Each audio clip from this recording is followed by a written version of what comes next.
You're listening to an IW podcast with Gary and Seán. Alright guys, how's it going? Good, yourself? Not too bad, can't complain. That's good. Good to hear from you. It's good to be on the show, guys. Thank you very much for having us on. No worries. Everyone, please welcome Wreck-It Rogers. Yes. Can you hear my my colleague? Yeah, everything's Perfect. coming through PT, guys. Perfect. Seán will give you your first question. Okay. So we have a question here from the boss man, Nick, who set this all up. Thank you, Nick.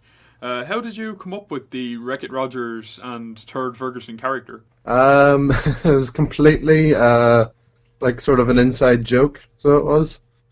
It just sort of took off, but basically, like, I always FaceTime with my nephew, and I had this poo cushion sitting around the house for months, and for just one day, I was sitting there and I put it over my face, and I just started shouting, I'm the popo, I'm the popo, and he was popping like mad. He was loving it, and he was laughing his head off the entire time. Like, so I just decided one day, like, you know what, he's coming to the show, I'm gonna give it a wee try and see how it goes down for him. Absolutely brilliant. It was literally, it was just for one person. It was all for one, and then a couple of hundred people at the show just completely took it in another direction, and they loved it. Absolutely, yeah. It always seems to happen. One person will like, and then everyone will join in. It slowly grows. That was kind of the funny thing, that I was just, like, in my head, I was like, something that like a 4-year-old was loving ended up being something that like a 25-year-old is sitting in the crowd loving it. I think, that'd be something I'd enjoy, alright. Yeah, definitely. So it was completely, like, it was just one little inside joke, and it's just now, it's the best thing I've ever found. Do you think, yourself being a kind of more comedic style wrestler, do you think comedic wrestling is kind of becoming popular again? Like, you have the likes of Grado and Session Matt Martina down here. Yeah, like, I think, like, back in the Attitude Era, there was a ton of, like, comedic wrestling, or there was a ton of, like, comedic elements in wrestling. Like, you had The Rock on his promos, and even something like the People's Elbow and stuff like that. And then the Mr. Socko kind of deal and stuff like that as well. But I think for a while there, it just sort of, it existed only on the indies and stuff like that, and now it's coming through. Like, the indies have made it so popular now that it's just like comedic wrestling's just like taken off again, and people are starting. I think there's a greater appreciation for it now as well. Like, with the fans, I think the fans now go to the shows like wanting to laugh, and like, you want to have your shows, like, have those serious moments and have those big matches. But I feel like that little 15 to 20 minutes where everyone can just like relax, settle down, and just have a laugh is like, that's the best part of the show for me every time. Exactly, yeah. Actually, James Ellsworth would be a perfect example of that now, especially with WWE. Yeah, like, I mean, that's one guy. Like, me personally, like, talking to the other guys and stuff, some people can't stand him, some people hate that he has a job there. and I'm sitting there like popping for him every time. I'm like, this guy is like literally living the dream right now, and kind of makes it sort of that you're sort of looking at yourself going, if he made it, maybe Turd Ferguson could rock up on WWE TV someday. Exactly, yeah, live the dream. No, exactly, it's live the dream. Like, look at James Ellsworth. A year ago, no one knew his name. Now he's probably one of the biggest jobbers to ever grace a ring. Yeah, and like, especially this week, probably the biggest talking point has been James Ellsworth for the last like week and a half. Definitely after what happened at Money in the Bank, definitely. Making history. He's making history, definitely, exactly. Picking up a sweet paycheck, I'm sure, as well. Exactly. I have a question for you now. Who has been your favourite opponent so far in your career? Or if you have favourite opponent? Like, very recently, I've went on record to say that the match I had back, I think it was a month ago, maybe 2 months ago, against Gavin Fitz, that was the first time I did the Turd thing as well. That was probably my favourite moment, so it was. And like, favourite match that I've had. Yeah, we've got to see a bit of Gav Fitz down in OTT for the Contender show last month. It was very impressive. Very impressive, it was. Yeah, like, that's one of the guys, like, I mean, we're all at the Uprising school, and we're all putting in the work, and that's one of the guys that's definitely busting himself every time. So, I also got to recently got to work, and I've worked with these guys constantly on, like, like the kids shows, the Wrestling.ie shows, but like, to get an actual, like, proper in your own character match, working Eddie Stone and then Curtis Murray as well would be they would be like the top three for me that I would be working all the time. Yeah, Curtis Murray. Yeah, we've seen a bit of Curtis down Yeah. here as well. He's excellent guy. Definitely has a big future. Oh yeah, Yeah, absolutely. completely. And then Eddie Stone is as far as I'm concerned, Eddie Stone's like one of the best kept secrets up north. And the second that boy gets a chance just to shine and show himself off, that he'll be off to the races, like, for sure. You said you train in Uprising. So what's Damien Corvin like as a trainer? Well, I had to say it. I'm sure He's scary, if you like. guys are used to the OTT shows, you sort of see what Damien Corvin's like as a wrestler.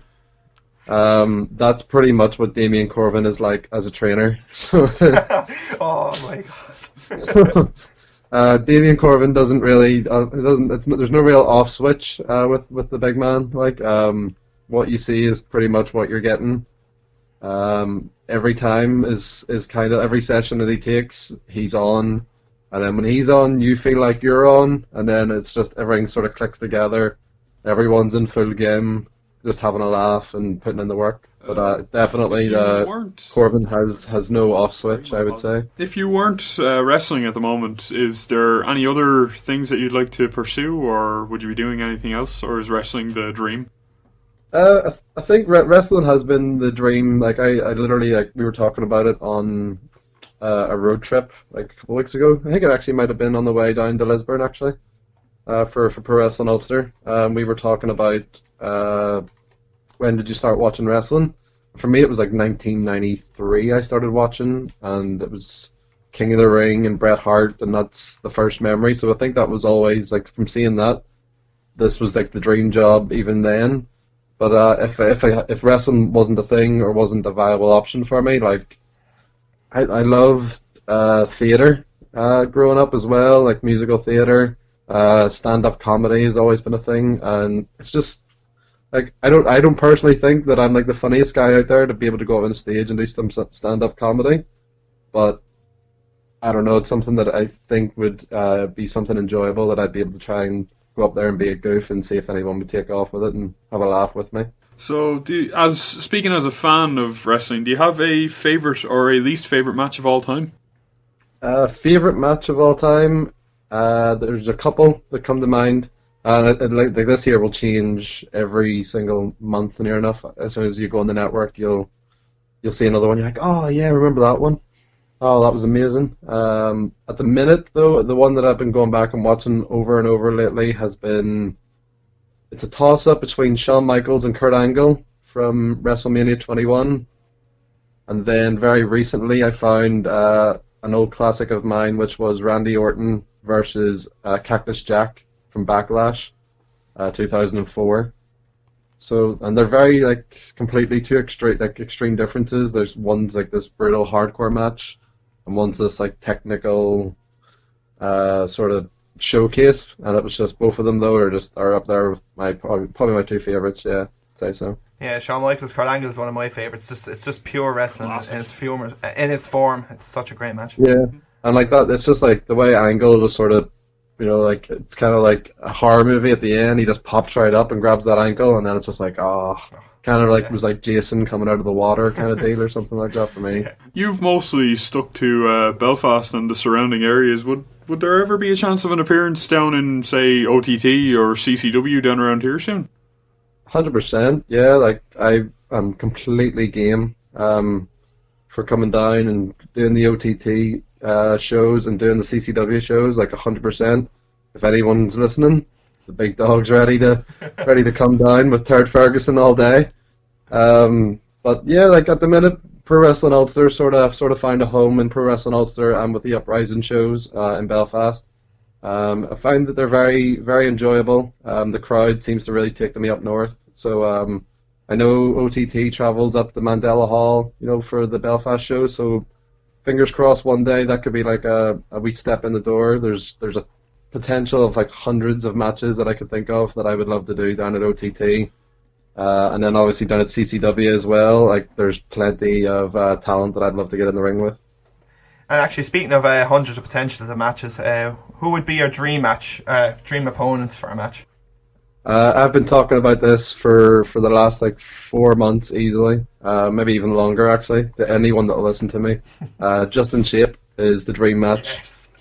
right now, 100%. I want 100% commit to a match with Just in Shape just before anything. Like that's the match that it's my focus right now, is to get that match anywhere. I don't care if it's in my back garden. I don't care if it's in a shed. I don't care wherever it's at. I want that match somewhere on tape. Actually, I'd pay to see that. Yeah, absolutely. Definitely. And then I suppose as well down in OTT as well. One guy that's really really taken off and really entertains me greatly is Ultrastar. Ultrastar Angel has Cruz. Yes. Probably Ultrastar has been making me laugh for the last handful of months right now. So the promos alone with Trent Seven, like there's times where we'd just be training up at the school and I'm sitting there and we're just quoting stuff just because it's so memorable and so funny. Yeah, Angel Cruz is actually by far one of the funniest guys in OTT. Yeah. Like the crowd, the last 6 months of his career have been excellent for him. Yeah, Like the definitely. crowd, he's really over with the crowd. And that's the things that stand out to me. Like I love going down and watching these OTT shows and the on-demand service. But like for me, like it's amazing to see what Matt Riddle and Ryan Smile and the Kings of the North, what all these guys can do. But see, whenever it just comes down to it, like because there's so many serious matches and so many like big impact matches, I just love that 20 minutes where I can just sit there. I don't have to like invest too much. I just have to sort of relax and enjoy and just laugh with everyone else. That 6-man tag, which was kind of a 5-man tag, Yeah. was absolute perfection as far as I'm concerned. If I'm being honest, that's actually my match of the year so far. Yeah, definitely. Just pure comedy. Just for pure entertainment reasons, it was just so perfect. Yeah. Oh, like that moment where Strong Style whip on the Blazers, that sold me for life as a fan of British Strong Style. I've watched the commentary after it. One that I think it was Donald who said it. Hope Vince is not watching. Yeah. Greatest line ever. He'd probably love it. The bit with the "I'm sorry, I love you" before the punch. That was excellent. There's just so many moments like that. I think myself and Turd Ferguson, not to sell myself too hard, but I think me and Turd Ferguson would fit right in there, 100%. Definitely, I think so myself. We've talked about the kind of highs of being a wrestler. Would you say there's kind of a hard part, or what would be the hardest part of doing it as a career? I think the hardest part, and I don't even know if it is hard. I think if you've got the right mentality and the right desire for it, it doesn't feel hard. But I think the hardest part that most trainees coming into new wrestling schools always find is just the commitment. Literally, like you have to give up. I would say near enough 15 to 20 hours a week. Sometimes you'd be giving up of your week, and like I say the words "giving up." It's not even like the us. It's not even like giving it up.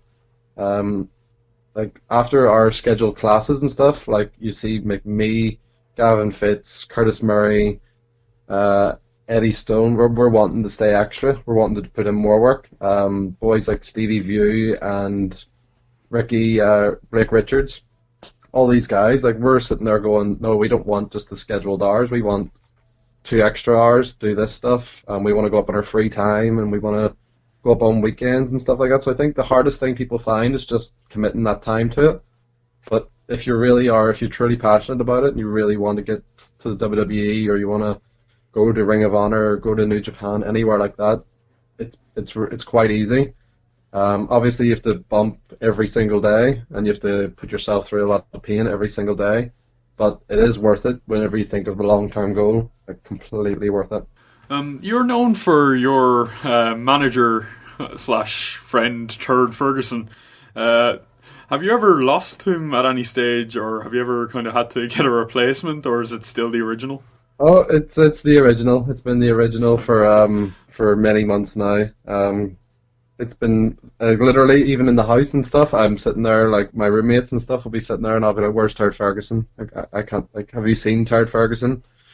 Up at the wrestling center, he follows me everywhere. I bring him to every training practice. I bring him just in case something happens, or there's a great photo opportunity, or there's a great video, or anything that I can get. I bring him every single where.